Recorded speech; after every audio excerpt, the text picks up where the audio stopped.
Hello everyone, my name is Jane and happy Halloween! This video is going to be uploaded on the 41st on Halloween, so happy spooky day for everyone. And in the theme of the spookiness, today I'm going to talk about all the horror books on my TBR. So I got into horror this year. I read my first horror book I think in March, and since then I love this genre so much. I'm still really new to it, so I have a lot to explore. I do find out that I prefer mostly the atmospheric horror, but overall I just really enjoy this genre and I just really want to keep exploring which horror books I love and which not. And I have a big stack of books to talk about today, and the thing is that I was planning to read a good amount of the stack this month in October. I saved a lot of books for this month, but unfortunately I got to a really bad reading slump. I just can't read anything right now, so I do feel a little bit bad because I was anticipating October so much, and finally October is here, but I just can't read anything, so that's pretty sad. But I am planning to try to squeeze in maybe one horror book until the end of the month. I have a week until October is over, so maybe I can read something. But yes, I'm going to talk about all the horror books that I have on my TBR, and I'm going to talk about the books that in Goodreads, those books are categorized as horror. A few books from here, I know that they are mainly horror, but there is a few books that horror is a subgenre. Because I didn't read those books yet, I don't know what is actually horror and what not. So I'm just going to go by the categories of Goodreads. And yes, I think that let's start. I'm going to start with 3 horror manga that I have on my TBR. All of the other books are books. Those are the only manga that I have on this list. The first one is Izumaki by Junji Ito, and the second one is Shiver, also by Junji Ito. I read 2 books by Junji Ito in the past. I really loved one of them. The second one I was a little bit disappointed, but it was still okay. I feel like Junji Ito's style is really different from other books that I read. It's really gore and really creepy, and I do need to be in a specific mood to read his books and enjoy his books. But when I'm in this mood, it's really cool. Like, I feel that his stories sometimes are really mind-blowing. Now, Uzumaki is the big book, Shiver is more short, and Shiver is a short story collection. And I'm pretty sure that Uzumaki is like one big story. Most of Junji Ito books are short story collections, and also the 2 that I read are short story collections. But yes, I have 2 Junji Ito mangas on my horror TBR. I feel like it's fitting because Junji Ito is a really well-known horror manga author, and yes, I'm really hoping to love those. I'm really anticipating to read Uzumaki because it's different from other things that he wrote, because it's one long story. But I'm also really excited to read Shiver. And yes, those are the 2 first mangas. And the second manga is Ibitsu by Haruto Ryo. I don't know this author. I just was looking for horror manga recommendations, and I saw this manga in a few videos, and it just looked really interesting to me. It's following a legend about Ibitsu, which is a girl that comes to people at night and asks them to play with her or something like this. It's supposed to be creepy, not gore to the amount of Junji Ito, but I don't think anything can be as gore as Junji Ito. It's supposed to be more of a light horror, not Junji Ito horror, but I'm still really excited to get to it. I'm actually not sure why I didn't go to it yet. This is one of the books that I was planning to read in October, so unfortunately I didn't read it. But this is a manga, so maybe it will be the one horror that I will read before the month will be over. And staying in the Japanese theme, I have Here Out by Natsuo Kirino. And in this story, we are following 4 middle-aged women that are working in a factory, and they don't really love their life because they work all the time. They are in a really big debt, and something happens to those 4 women. And I heard that this story is really creepy and really disturbing. It's also pretty long. It has over 500 pages, and this is one of the reasons that I still didn't go to it yet, although it already was on my past TBR a couple of times. But the main reason is because I'm really scared to read this book. Like, I have a lot of horror books on my TBR, but honestly, I'm not scared to read most of them. I feel like most of them won't scare me, but from what I heard about this book, it can really mess you up. Like, it sounds to me like a really scary book, so I'm really excited to read it. I just need to find the courage to start it, but I do think that I'm going to really love it once I will read it. At least that's what I hope for. Now I have here a few horror new releases. New releases are always so much fun, and the first one is The Dowry of Blood by S.T. Gibson. This is a retelling of Dracula, but we are following the wife of Dracula, and from what I got from the story, the whole story is basically a letter that his wife is writing him after she killed him. I heard that the writing here is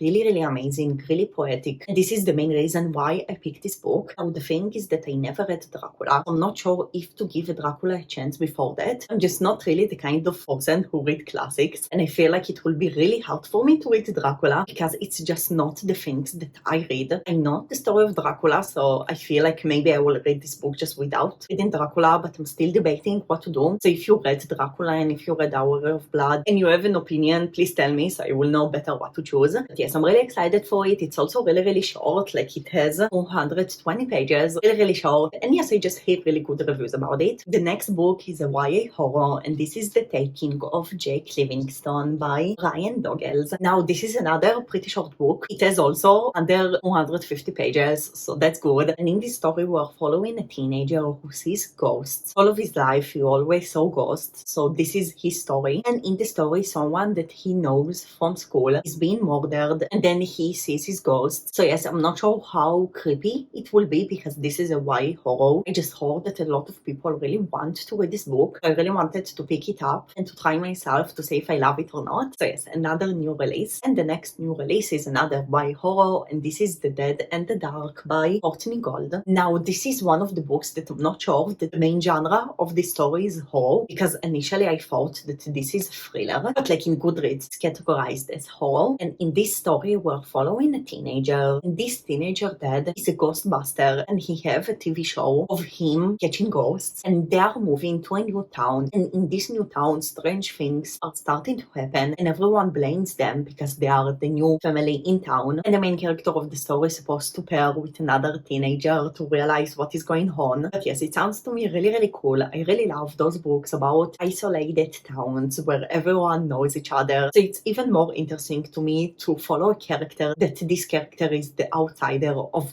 this town. But yes, I have high expectations for it. I'm really hoping to love it. It sounds like a really fun YA thriller horror book. And yes, I really hope to love it. Now, the two next horror books are horror books that I didn't officially hold. This is going to be the first time that you are going to see them. The first one is The Project by Courtney Summers. Courtney Summers is the author of Sadie, which is a really hyped up thriller book. Now, this book is categorized as horror, and I'm not sure if this is an actual horror or not. Now, this story is very interesting because it's following a cult. From what I got, there is two sisters that got into an accident and all of their family died, and one of the sisters got into a coma. The second sister went into a cult because this cult promised her that they will save her sister. And then we are supposed to follow the fourth sister after she wakes up from the coma when she realized that her sister are in a cult. So it's supposed to be a book with a lot of trigger warnings. Like, I heard that it deals a lot with hard topics, but I'm really excited to get to it. I like Sadie. It wasn't one of my favorite books, but I really love the writing, and I feel like if I'm in the right mood, I can really enjoy it. So it's definitely, this is one of the books with my highest expectations for it, so I'm really hoping to love it. And the second book that you didn't saw yet is Bad Plain Heroines by Emily M. Denford. Now, this book is huge, over 600 pages, so it will take me time to get to it, but this is supposed to be a gothic horror atmospheric book, and I really love atmospheric horror. I really wanted to give this a chance. And basically, we are following a cast of actors that are going to a school to play a movie or a TV show, because in this school something happened, something like 100 years ago, something dark happened in the school. So they are going back to the same location to film a TV show. So it sounds to me really cool. Would I like it? I don't know. This is one of the books that I think I would or really love or really hate. So I'm really not sure what I will think about it. I will go reading this book not with too high expectations, but just the overall story sounds to me really cool, and I really hope to connect to the writing. Now, the next horror books are the books that I'm just the most excited about to read. I really hope to love them. They are definitely the top priority for me to read them. I'm just so excited to read them, so let me show you what are my most anticipated horror reads are. The first one is You Must Not Miss by Katrina Leno. Definitely the book that I'm most excited about out of this whole list, because Katrina Leno is the author of Horrid, and Horrid is one of my most favorite books that I read in 2021. Definitely my favorite horror book that I read so far. Horrid was definitely an atmospheric book, not scary at all, but just the writing there touched me so much, and I'm really excited to get more into Katrina Leno and read more of her stuff. Now, the thing is that she released a few books in the past, and most of her books weren't horror. The only two horror books that she wrote are Horrid and You Must Not Miss, and I know that she is going to release another book in 2022, but it's also not going to be horror. So this is the only only other horror that she wrote except from horrid. I'm just really excited to get to it. Like, definitely I have high expectations. I'm really hoping not to be disappointment from it, and I really hope to read it soon. And the next one is House of Salt and Sorrows by Erin A. Carrig. And this is a dark fantasy book. Now, dark fantasy is a more dark and gloomy fantasy. You can call it a horror fantasy, and I actually do have more dark fantasy books on my TBR. This is the only one that Goodreads categorize also as horror, so maybe it's just more dark than the other dark fantasy that I have. But I'm just really excited to read this book. I heard so many good things about it. And this book is the 12 Princesses retelling, something like this. I'm not familiar with the original story, but here we are following a teenager that lives in a manor by the sea with all of her 11 sisters. Overall, there are 12 sisters, and suddenly all the sisters are starting to die one after the other. And the sisters that are left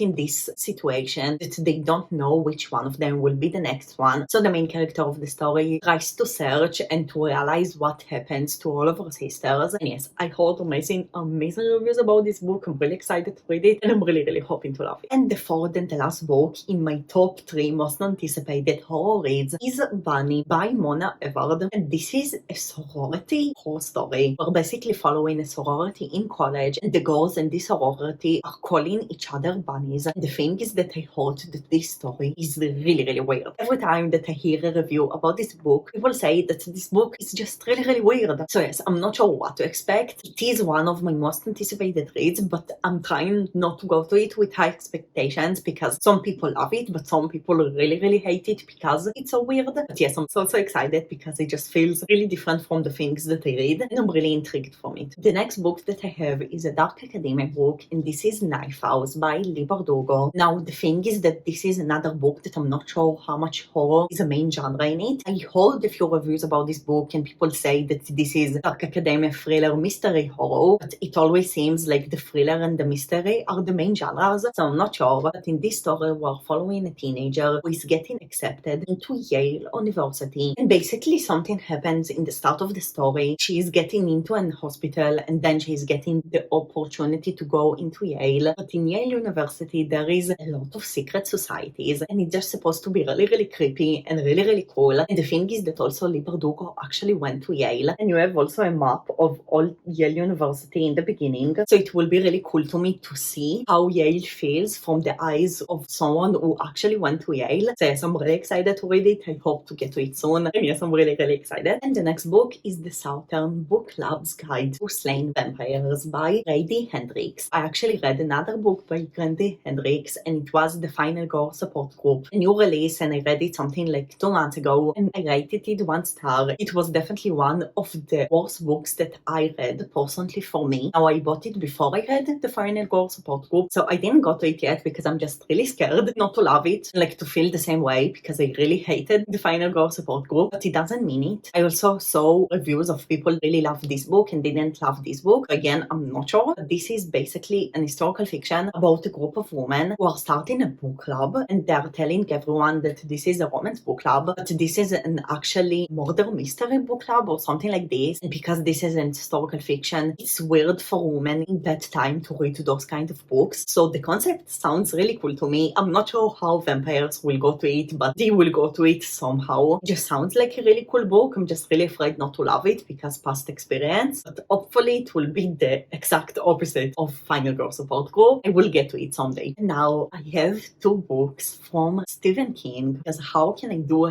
horror TBR without the horror king? The first book that I have is Misery, and the second one is It. Now, the 2 books are translated to my native language, and It is really big, like you can see. But first of all, I read only 1 book by Stephen King until today. It was Scary. I didn't love it at all. I gave it 2 stars, and I was really impressed from his writing. I just didn't love the plot and the characters, and I actually tried to read Misery this month, and I DNF'd it. The reason that it's still on my TBR is because I really want to get to it in the future. I just feel like Stephen King writing really reminds me classics. In the end, he wrote it a lot of years ago. I just feel like it's hard to me not to connect to modern writing, and I do feel like I will love this book if I will be in the right mindset to read it, but I need to be in a classic mindset to read it. So yes, I'm not sure. I just feel like Stephen King is different from things that I usually read, but yes. So overall, I have less than 20 horror books on my TBR, but those are books that I'm really really excited about at least most of them. I really hope to love them. But yes, I really hope that you enjoyed this video. Please tell me what is the most anticipated horror book on your TBR. And yes, until my next video, you can check more videos with me. And I will see you in the next one. Bye everyone!